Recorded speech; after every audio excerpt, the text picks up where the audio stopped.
Hobbs, and I'm joined by XepiccatX, which I'm very quickly not going to call you in a moment, but we're going to jump right into our first social media question because it does help explain this. And it's from @Vats of Goop. They ask, how does one go by XepiccatX and not misspell the name constantly? Is this where your speedrunning secrets lie? Does the name give you power unknown?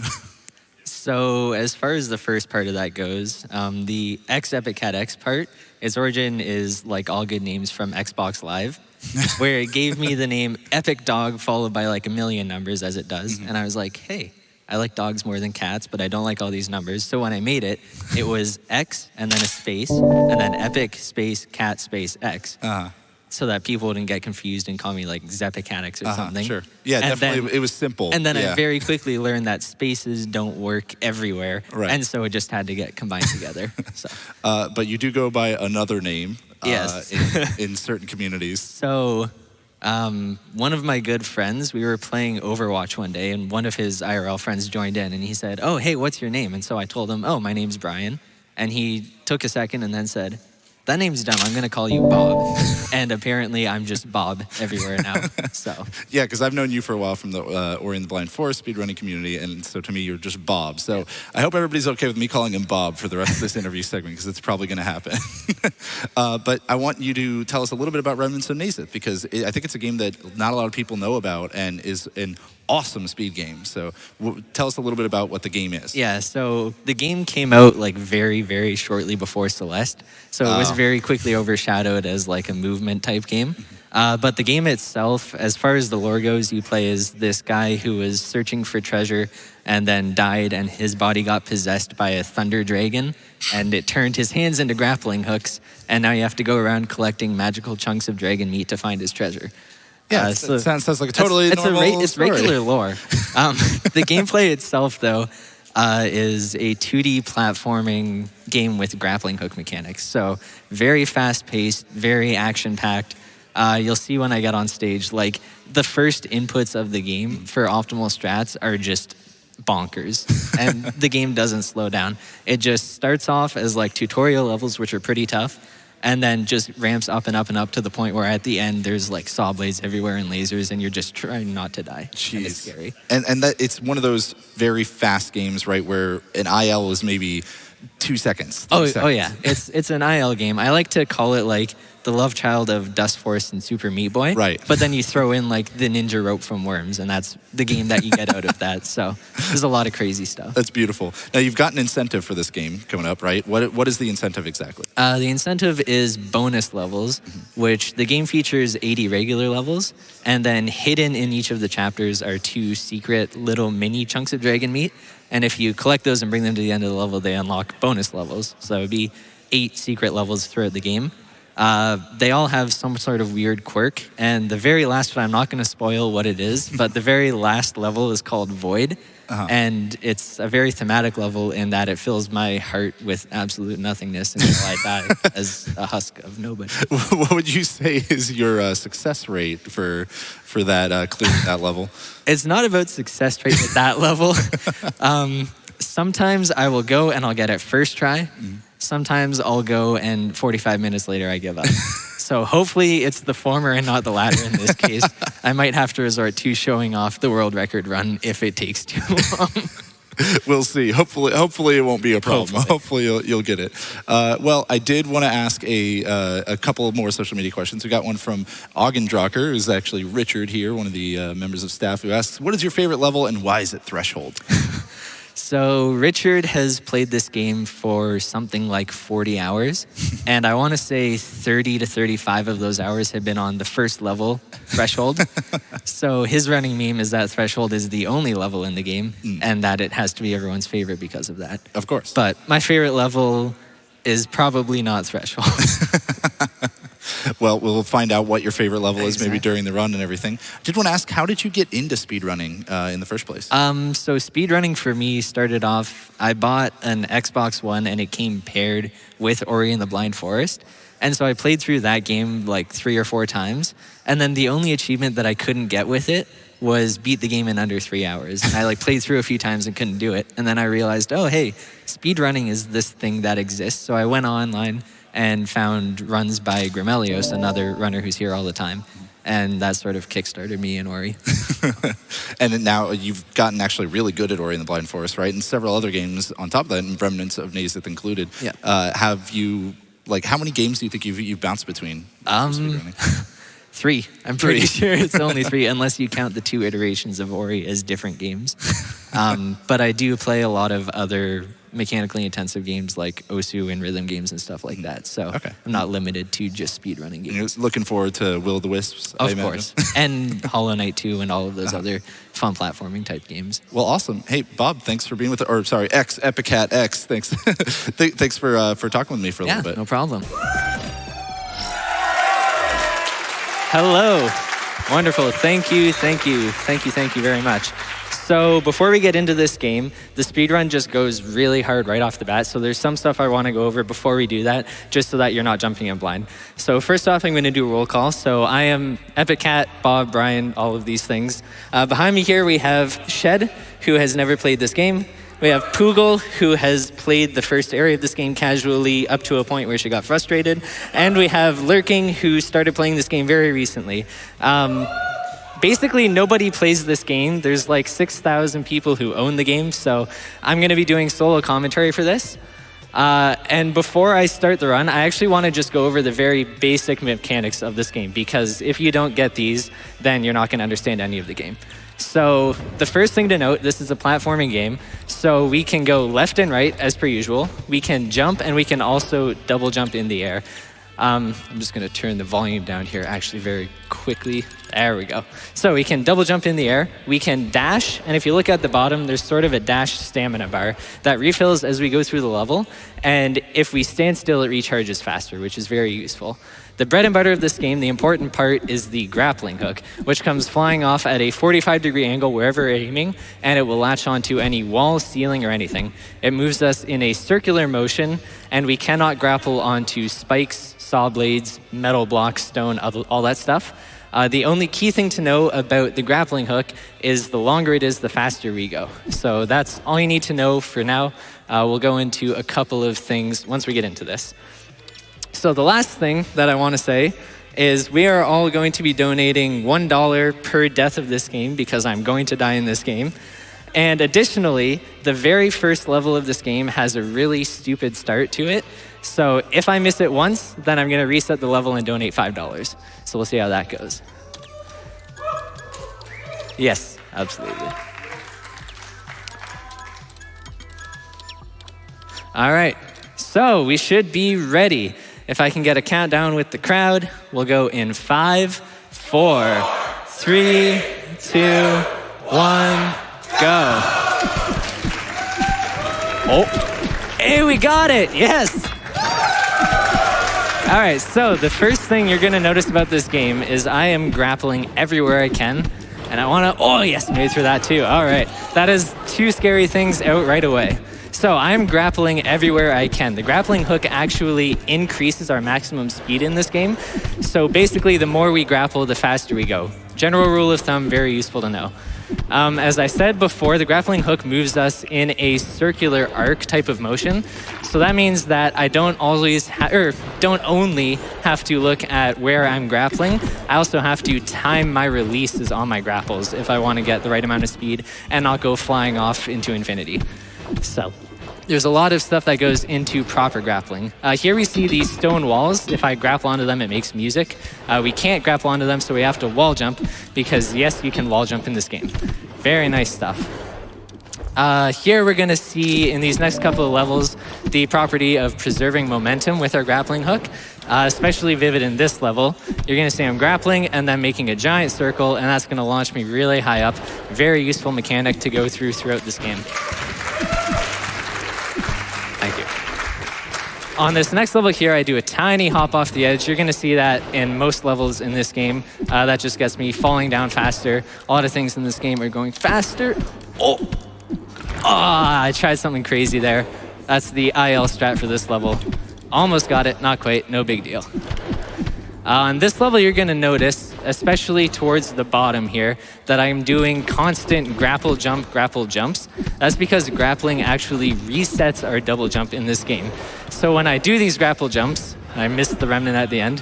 When I do these grapple jumps, I'm doing two things. First of all, I'm managing my height with them so that I can dodge anything that comes my way if I need to get above a pillar or something like that.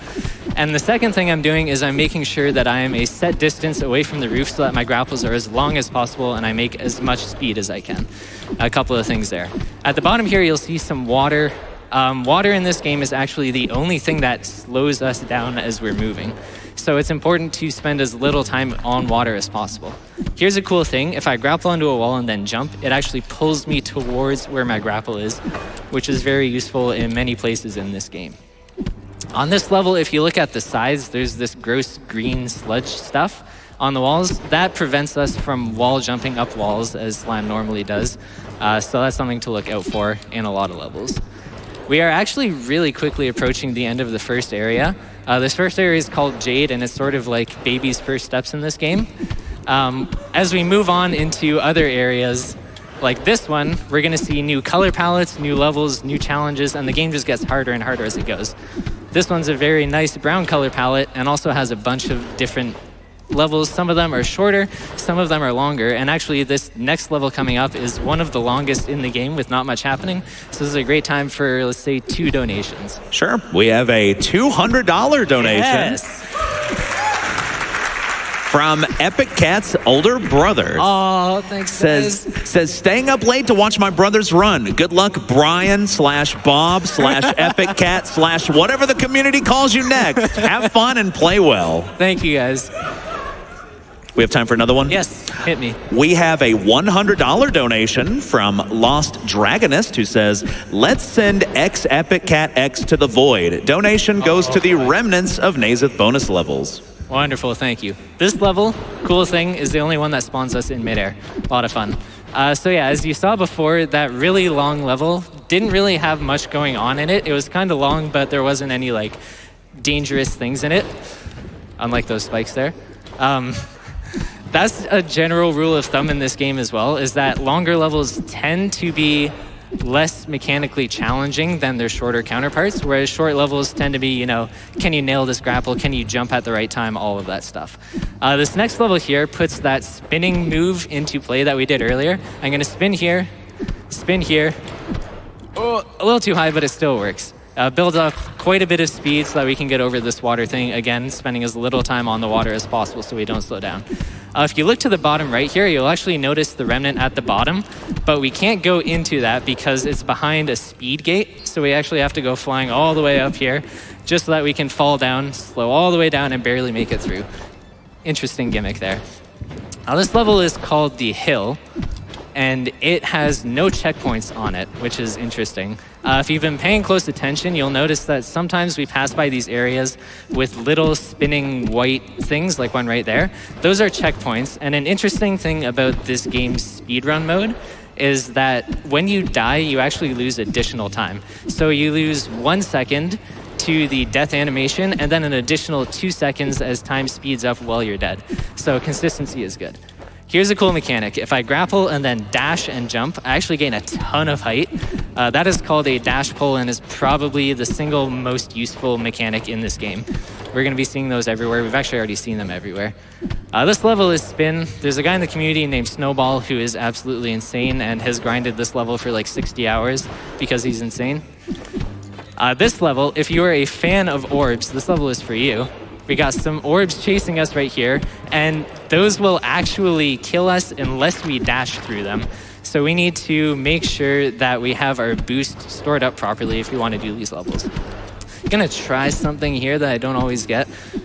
See, I'll take it. That is good enough. The IL strat on this gets actually one of the highest top speeds in this game going through that area, which is pretty cool. This level is called Mist. It's one of my least favorite in the game because the first area in it has no grappling. It's all about just movement mechanics that I'm not super fond of, but some people really like it. It's got these weird like spike jumps that we can do throughout it, which make use of really weird spike hitboxes and other stuff.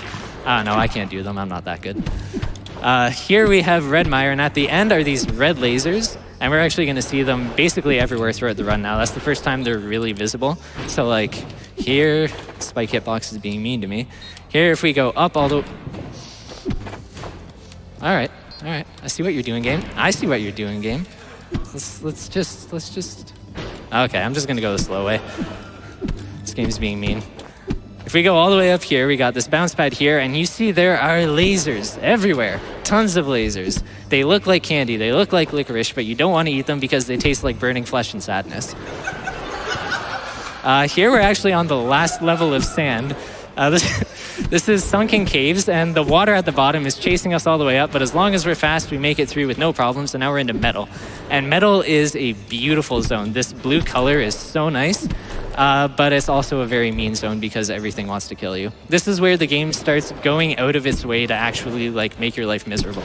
Like we've got these orbs where you have to manage your dash. Orb, thank you. We've got levels where things are covered with red laser candy things. Lasers, not candy, lasers. Gotta remind myself. We got levels where lasers will pop out of nowhere. Like this one, these light beams, if we go too slow and dawdle a little too long, they turn into red lasers and kill us. Like, that's just evil. Who would design something like this? This is mean. And yeah, this area just sort of... This area kicks up the difficulty a whole lot. Usually not this level. There we go. This level's called Tunnel, and this one's all about preserving your momentum in it, which I obviously can't do. There are these laser hallways, and if we go through here and I do this properly, we can build up some momentum, build up some momentum, build up some momentum, and carry it all the way through here. That feels really good to do. It was a lot of fun to carry momentum through this. This next level here is one of those short mechanical ones. This is called Escape, and it actually introduces us to yellow lasers, which are very friendly because we can both move through them and grapple onto them. Very nice. Up here we have 3 levels with a lot of moving parts, saw blades, lasers, and the works. So if you want, we have time for 3 donations, maybe more. We'll see where we get with 3. Sure, we will see. We have a $150 donation from Rory Rye 7, who says, this movement is insane, and I want to see more of it. Thank you, Rory. Good friend. We have a $25 donation from Undertaker Dan, who says, no idea what is happening, but it looks quick. We have a $5 donation from -7, who says, proud to see Naezith at a GDQ, and with our big boy Epic Cat representing, no less. Doubling this donation if you get an IL record, tripling if it's chamber. You up for it, Bob? Kappa Ross. No, not even close. -7 is a huge member in the community. She has done a lot of work with tassing and has several world records, so thank you a lot for that. Here we have a cool level called Floodgate, which has these really aesthetically pleasing blue floating water blocks. Like, look at them, they're gorgeous. They look better than I do. I wish they had been used anywhere else in this game because of how gorgeous they are, but fortunately it was not meant to be. I just skipped a cycle there. Cycles don't exist in this game, except for here. There are a lot of cycles here, and we're actually not on the fastest one because that would be stupid to do in a marathon. Make it through that. Cycles in that level are very difficult to do. The world record is basically who can skip past the lasers the fastest, which is weird. That level that we just did, that was Redshift, and there were some portals in it. This level is called Plumber. There are also some portals in this. The next level is called Vertical, and it has portals too. Just don't ask about portals, please. I don't know how they work. Nobody knows how they work. They're actually Magic Dragon stuff, I'm convinced. Portals are like the weirdest thing in this game. Oh, hey, I've been missing that all week. That feels good. Here we have Zigzag, which is filled with our evil red laser candy, not candy, evil red laser enemies, not candy. We've got our friendly yellow lasers, and we have these orange lasers, which are kind of neutral. They're like that person that you see around town every so often, and you like nod at each other, but you don't really talk. You can grapple onto them. You can grapple onto them, but if you try to touch them, they will kill you, so they're somewhere in the middle. This level is called Elevator. It's rude. People tend to die and spend hours on this, as Lurking would know. This level is called Wall of Shear. It's also rude. I'm going to try for the fast... No, I'm going to fail the fast try. Let's go again. Let's fast strat's cool. This fast strat's not cool. Aha, there we go. And if I hit this and I hit this, all right, never mind. We're just gonna do this slow way. If you hit that correctly, you can actually build up a lot of speed and make it all the way up to this remnant up here a lot faster than I did. So pretty cool stuff. We're actually getting really close to the end of Metal. This level is called Techie, and it's a very technical level to play for the first time. And it's actually an even more technical level to speedrun. There are some crazy things we can do. We are now just a short climb away. This is actually one of the easier levels considering it's the end. And now we are in Crystal. The first thing you'll notice in here is that there's a lot of saw blades. Like, I lost count at like 10 or 15 or something. Let's see, 1, 2, 3, 4, 5, 6, 7, 8, 9, 10, 11, 12, 13, 14, 15. I can't count any higher than that. There's a lot of saw blades. And once we make it through this level, guess what? There's more saw blades. My favorite. Once you get past the fact that saw blades are everywhere and haunting you and all of your friends are actually saw blades, you'll notice that there's lasers and there's spikes and there's water and there's all kinds of stuff that's just there to be mean to you. And then there's more saw blades. Like, they're in every level, I swear. It's insane. But in all seriousness, this zone is absolutely mind-bogglingly difficult to complete. There is only one deathless run recorded of this, and it was done by me, and you've seen how much I've already died. That's not happening again. I don't think anybody else is insane enough to go for a deathless run. And when there are levels that are not super short and mechanical and filled with saw blades, you get levels like this, which are like 1,000,000 seconds long and filled with evil lasers. And like, the zone is just pure evil. I don't know why anybody would make a game like this, but it is a lot of fun to do if you are going slightly fast. This level in particular is bonkers to watch it done fast. You can like conserve momentum really crazily in it. But thankfully we make it through, and now we're onto a level called Limbo. And you can probably see where this level gets its name from. One property of red lasers is you can grapple through them, which makes this level's gimmick possible. Here we have Old Way, and the trick here is to hold my dash and jump so I can make it up there, and then the rest of it is just avoiding spikes. By the way, these crystal things are spikes if it wasn't obvious yet. This level here is called Crossfire. It's probably one of my least favorites in this zone, maybe even in this game. These orbs are chasing us and being really rude, and they tend to kill me a lot. I'm glad I made it through that one. Here we have Detour, which has these really slow-moving red lasers, and they're like really slow-moving. Like sometimes I'll think that I'm going a decent speed, and then they'll just like take forever to catch up to me and kill me, and it's really weird. Lurking, this is for you. Fast strat, yes. Here we have Vertigo. I don't have enough boost for this. I do not have enough boost for this. All right, let's try that again. Vertigo has a really crazy IL strat that I have no consistency on. So instead I opt for the slow strat, which doesn't even look that bad. Looks pretty cool. Unless you hit spikes, then it looks a little bit worse. All right, let's see. Let's just do this the old-fashioned way. Build up some speed. Use our dash. There we go. That was easy. First try every time. This level is called Surge. Just like Sunken Caves, the water's chasing us, but this time it's even slower for some reason. We make it through there, and this is Metamorphosis. This is one of the 3 what I like to call monster levels of this game. There are 3 levels in this zone that sort of break the rule of long levels not being mechanically challenging. And they are this one called Ascend, and one called Couloir. These levels are long, grueling tests of your sanity. They're filled with spikes, they're filled with lasers, they're filled with moving parts, saw blades, of course, and like lots of saw blades. Like you'll see coming up here, there's still so many saw blades, it's insane. Like look at this. How many hardware stores did this dragon buy just to defend his treasure? Like, it's nuts. We make it through. This level's called Howl of Despair, cheerful name. It has these 1x1 blocks that are covered with saw blades, of course. And the blocks themselves are actually timed. So if you grapple onto them for more than half a second, they will forcibly remove your grapple and probably fill you with despair. Not the most fun level. Here we have Ascend. I was going to try going for something fast, but once you die, you can't exactly do that. So we'll do it the slow way. Meander on up here. We can hit a boost pad here. And saw blades.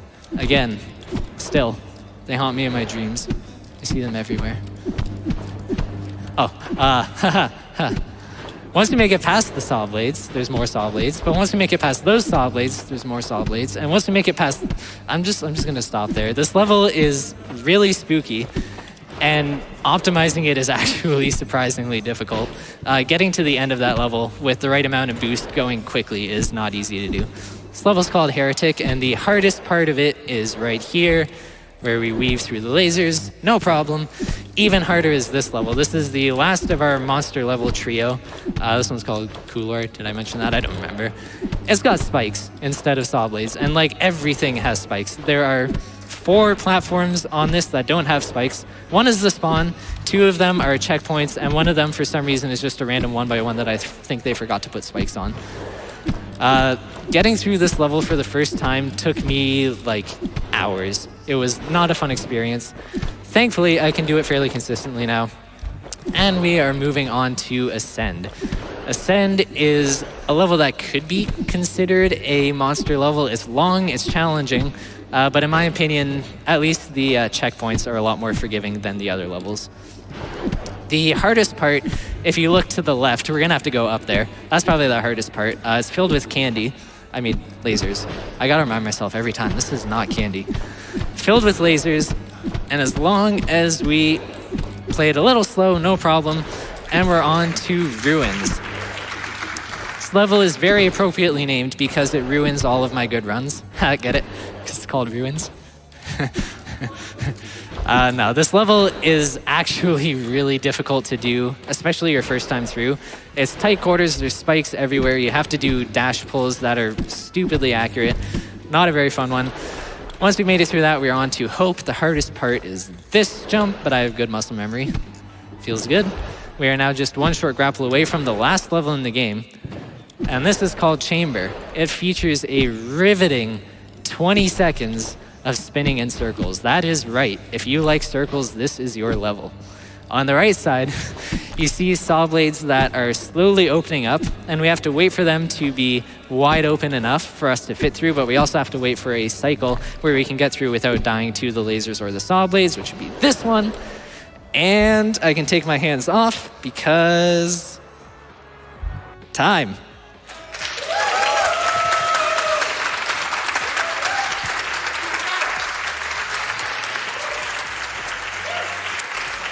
That is Remnants of Naezith, all chapters, 80 levels. I had a few runs earlier this week that were like seconds off-world records, so I was hoping to get that, but can't always win them. How are we looking for the incentive? The bonus levels incentive was just met. Yes! Wonderful. All right, so if we look at the regular IO level select screen, you'll see that there's 20 green, brown, blue levels, and then in every area there's 2 red levels, just to show off where the whole bonus thing comes from. This level is called Chasm, which we saw very early on, but each of these areas has 2 levels with secrets in them. So like this one, if we build up enough speed to make it up here, there's actually like a mini chunk of dragon flesh up here, and we bring it to the ending, and that's what unlocks these bonus levels. So we're gonna be going through all of them. The very last one is kind of spooky, but we'll see how it goes. If you want to count me down, and then we'll go through them in order. 5, 4, 3, 2, 1. All right, so this is area 1. I already messed it up. This level is all about your movement without the grappling hook. And there's some really crazy things that we can do here, but crazy for me is beating the level. That's area 1. 1 down, 7 to go. This is called a wet level name, very creative level name. We have to slide along this water for a little bit, and then wait for our dash to come back. And then as we climb up here, we'll see some 1x1 blocks, just like in Howl of Despair, and we make it up. That is a wet level name. This level is called Bolt. You're intended to go like this and follow the water down all the way to the end, but that's slow. We don't like that. So our fast strat is actually to do this. And if we get it just right, we can hit that, get a ton of speed, and carry it all the way to the end of the level. Just like so, that is Bolt. All right, up next is Victim. And this one has orbs flying at us. And if we build up a bunch of momentum here with these teleporters, you go flying up, make it to the end, no problem, easy peasy. All right, here we have Rush. And as the name suggests, we got to go fast here because Candy is chasing us and it's evil. Make it through. Now we're on to Boost. These are going super fast. Boost has a really weird start to it and can kill you a lot of the time. All right, there we go. That'll do. That is Boost. All right, that is 6 down and 2 to go. These are dropping like flies. This level is actually pretty funny. So there are orbs in the corners, of course, that are chasing you, and you're intended to sort of go around in a circle and gather them all together until you go through that red laser. I don't like that, I'm lazy, so instead I just decide to do this. If you remember earlier, I said that you can dash through these without taking damage, and you can also recharge your dash fast if you're not moving. So I could sit here all day and just wait for these lasers to go away as I dash through the orbs. No problem. All right, that is Cube. And now the big one, the final boss of this game is Void. I'm just gonna show you what it looks like. So these are 2x1 blocks. On the outside, they are all covered with stone, so that means if I grapple onto anything but the top of the block, it will bounce off and I will die, and they have saw blades on them. So I have to intentionally miss my grapple over top and wait for the grapple to pull back towards me if I want to grapple onto these. This level is mean. It is very mean. So we'll see how this goes. So far, so good. Okay, that was close. I went a little too far with that one. You can see the ghost there. One of the cool things about this game's ILs is that you have ghosts that you can run against. There's playback features. This game is just set up incredibly well as a speed game. You can slow down and speed up replays. You can see inputs and replays. There's just a lot of really cool things in this game to help us out. Unless you're playing this level and then you feel bad about going super slow because you want to be fast like that ghost. If you want to read off a donation while I'm trying to do this, that would be perfectly fine. Absolutely. We have a $250 donation from Naezith. Hey! Who says, it was my dream to watch a GDQ speedrun. Do we have time for another? Absolutely. We have another $250 donation. Holy smokes. From CJ Haza 162 says, okay, this Naezith run is insane. Even more insane than Enigma's taste in jackets. Come on, give me a break. Come on. You can keep on going. Oh, sure. Let's see here. We have another $250 donation from Ryfampin, who says, never heard of this game prior to now, but it looks super cool. Donation goes to the classic Super Mario Bros. 3 race. Nice. This game is super cool. I would recommend it to basically everybody who likes losing hours and hours of their time to this game without realizing, oh, okay. I'm just gonna wait for one more boost charge. And time.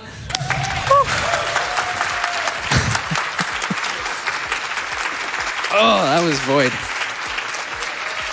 So there you go. That is all of the content that came out with this game. There are also custom levels. So there are like a billion levels that you haven't seen. So there's so much to this game. This game is $10, and actually right now it's on sale basically everywhere for half off, so check this game out. We have a Discord, I have guides set up on YouTube and stuff like that. Very welcoming community, we will help you out with anything. Even if you just want to casually play this game, there'll always be people there to help you. And I want to shout out everybody in the Naezith Discord, and particularly Naezith or Tolga for developing this game. He did a fantastic job, and also shout outs to his wife for this wonderful t-shirt art. Thank you very much. Excellent stuff. Thank you very much for that amazing run of Remnants of Naezith, especially for hitting those bonus levels incentives as well.